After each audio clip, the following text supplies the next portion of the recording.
Hi everyone, welcome to our ECO730. Today we are going to talk about the GARCH model, which is basically referred to as the Generalized Autoregressive Conditional Heteroscedasticity model.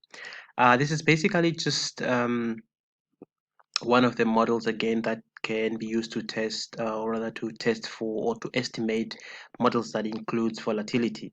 So what we basically know is that with this ARC model, um, we know that the ARC model can actually be extended such that it can actually be allowed to, or in other words, we can allow the conditional variance to follow the ARMA process, or the so-called autoregressive moving average process. ARMA stands for autoregressive moving average processes. So now we can specify that equation. Remember that in the case of the ARC, we had specified HT as a function of some intercept and the error term squared from the past period or the previous period.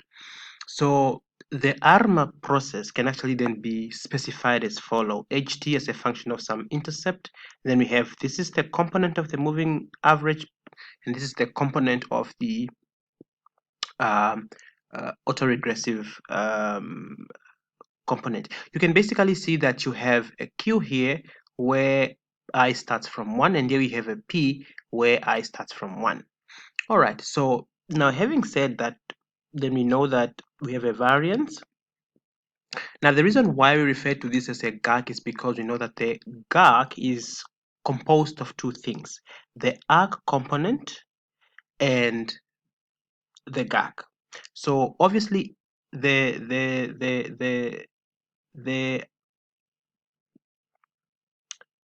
GARCH model is just an extension of the ARC model. That's why you have P and Q. Now, why do we have the two components? The two components are basically there to present some information. Now, remember that with the ARC, we only talk about short-term volatility. But now, because of the fact that it doesn't cater for the long-term volatility, that is the reason why we then have to estimate the GARCH model. So in other words, the GARCH model includes both the short term, which is the ARC term, and then as well as the long term, which is now the GARCH term. So in this long term, so obviously we know that in the ARC we have a short term or short term volatility, and obviously the forecasted variance from the previous period, and then which is basically the long run volatility of the GARCH term. All right, now when we are forecasting the GARCH term, so obviously we have two equations. We have the mean equation, which is given by this expression here. Obviously we know that there is an error term with a zero mean and a constant unconditional variance. Okay, so and that unconditional variance is represented here, okay, sigma squared, and we say that it's not autocorrelated. However, we can allow it to be autocorrelated, and then we also know that the GARCH will then have the error term squared from the previous period, which caters now for the long term, and this is basically the lag of the squared residual from the mean equation, which now measure the news about volatility. Okay, which measure the news about volatility. All right, and then of course we now have sigma squared t minus I is basically the previous period's forecast variance of the GARCH term. So now what usually happens is that now in the GARCH term we have both the alpha, which is from the mean equation, and the beta, which is from the variance equation. So these, we impose a restriction that alpha plus beta must be equal to 1, and such that if the volatility is really persistent, then the value of the summation of these two parameters must be closer to 1. If it's equal to 0, then it basically says that there is no volatility. If it's maybe somewhere in between, let's say 50%, then we know it's moderate, whatever the case is. So therefore, that's why we are saying the summation of alpha plus beta must be equal to 1. And so if we get that summation, if we sum that value and it's equal to 1, then it basically says that the volatility is indeed very persistent. Now remember that in order for this to be fulfilled, so alpha I must be greater than 0, meaning it's positive, beta must also be positive, and then the summation of it must be less than 1. All right. Okay. Now, when you estimate the GARCH model, so this is how it looks like. So the upper part here is the mean equation, which I showed earlier, and this is the variance equation. So now what happens is that these two values, now this you see this is residual lagged squared, and this is your GARCH term. So the summation of the two, when you sum, so this is basically your alpha, this is your beta. So if you sum them and they are equal to 1 or closer to 1, then it shows you that there is persistent volatility. And for example, if we take this example here, we can basically see that if we add these two, you're going to have 0.98, which is closer to 1, so meaning volatility here is very persistent. Okay, so but what you should know is that you get the mean equation and you get the variance equation. All right, so and that's why, as I indicated earlier, the arc parameter is for alpha and then the beta is for the GARCH. And I mean, this part here just explain what the previous table shows. Now, in this case, we don't consider the R square because in some instances, the R square comes out negative. And when it's negative, we can't even say anything. If I have to go back to that, you can basically see that this R square is negative. So that's why for these models, we don't consider the R square. We are only interested in the alpha plus beta and to determine whether or not if it's closer to 1 for it to be persistent or not. All right. So now having said that, now what I want to indicate here is that, so if that value, that for example, when we added this value, we got 0.99 or 0.98. So this is basically a large coefficient, so which implies that either the positive or the negative, return, whatever the case might be, will lead to future forecast of the variance to be high. That's basically what it means. In other words, if the shocks for the volatility are shows that it persists, then it basically means that the future forecast of the variance would definitely be high. For example, now in our model here, 0.098, it basically means that the future forecast will definitely be high. All right. Now, what we should understand now is that the standard GARCH model has its own weakness, and that weakness is that it assumes symmetry. In other words, it's assumed that the effects of the positive news and the effect of the negative news are equal. But that is not the case, because we know that in reality, usually investors always react to the negative news, or even economic agents reacts more towards negative news. So if we hear that there's a price increase of petrol today, then definitely we know that that is more of a shock, and we will react more. But if we know that there is a reduction in the price of petrol, which is a positive, a good news, because we are content, we don't react so much.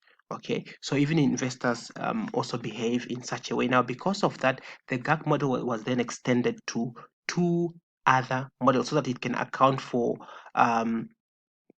what you call it, it can account for asymmetry. Okay, so that it can account for asymmetry or the so-called leverage effect. All right, let us look at that. Now, we then basically know that the reason why we are interested in that, as I indicated earlier, we said the standard GARCH is a function of magnitudes of lagged residuals and not their signs. And that is a big problem, because we know that, for example, if we square the lagged error, even if it was negative, it will become positive, it will lose its sign. So, and that's why it doesn't give it a thorough reflection. For that reason, we have to resort to the T-GARCH, which is the threshold GARCH, or the E-GARCH, which is exponential GARCH. Usually, the exponential GARCH is also used to determine the spillover effect from, say, for example, in the stock market, where probably where you have dual trading, for example, like in some countries you have companies that are traded both in the local stock market and the foreign stock market. All right. So, and so therefore it's that for reason that we then have that T-GARCH or the GJL model, which is named after these three people, and then the E-GARCH exponential, which was developed by Nelson. Now, this this T GARCH, I mean, as we say, it's expressed as follow. And why we say threshold is because you have you have you have a situation where that this coefficient, so if this is the expression, so sigma squared, the variance is expressed as a function of some um, intercept plus, these values. Okay, then we say, so this is the variable of interest. So this I takes two values. It takes the value of 1 if the lagged error term is less than 0. Okay, and then it takes a value of 0 if then otherwise. So meaning if this mu t is positive, then it takes a value of 0. So in other words, we're interested in negative value. So for leverage effect to exist, then these are the conditions that should be fulfilled. So that's why that coefficient must be greater than 0 in order for that condition to be fulfilled. Okay, so for example, now this is an estimated T GARCH model.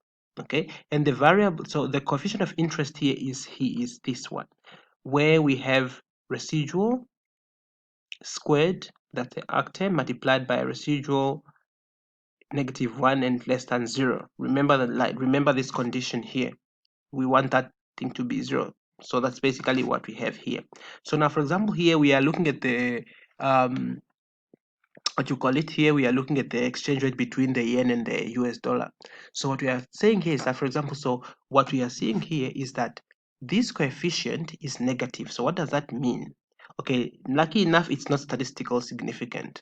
So, so here it's just then suggesting that the uh, positive shocks are higher in the next period than the negative shocks. But if this coefficient was positive, then it would have then implied that the negative shocks are more impactful than the positive shocks. So, but what we are saying here, to interpret this, we are basically saying that the we are basically then just saying that if the dollars, we are actually just saying that we are paying more yens per dollar, and so therefore the strengthening of the dollar um, would actually lead to higher volatility in the next period. That's basically what it means. But given the fact that it's not statistically significant, and also given the fact that it's negative, so here the positive shocks are more than the negative shocks, and so that's why in this case it won't be so much of a problem. So, but if this coefficient was positive, then we are going to have a big problem that the negative shocks are more prevalent, and that's why the when as the dollar become more stronger, then the volatility of the next period are going to be high. And then this is the estimation of the EGAC. Again, now with the estimation of the EGAC, we are interested in resid -1 divided by the square root of the GAC term, which is basically C4. If you look here, C4 resid -1, that's your mu lagged over the square root of the GAC term. That's what we're interested in. And here we have, again, if we look at this coefficient, it's also not statistically significant. And so therefore, again, here we are saying, and the coefficient is negative. And then so meaning that the positive shocks will be high in the next period than the negative shocks. So in other words, even if the dollar strengthened more than the yen, the forecasted volatility um, uh, will be high in the next period. But the fact that it's not statistical significant is not a problem. But if this value was, or if this coefficient was statistical significant and it was positive, then we were going to have a situation whereby the strengthening of the dollar was going to give more, what you call it, the forecast were going to be high in the next period because of the impact of the negative shocks. Okay, so therefore here we can simply say that here in this case the positive shocks are going to be higher, so therefore it's not so much of a problem. So that is basically how you look at the aspect of both the GARCH, standard GARCH, threshold GARCH, and then the exponential GARCH.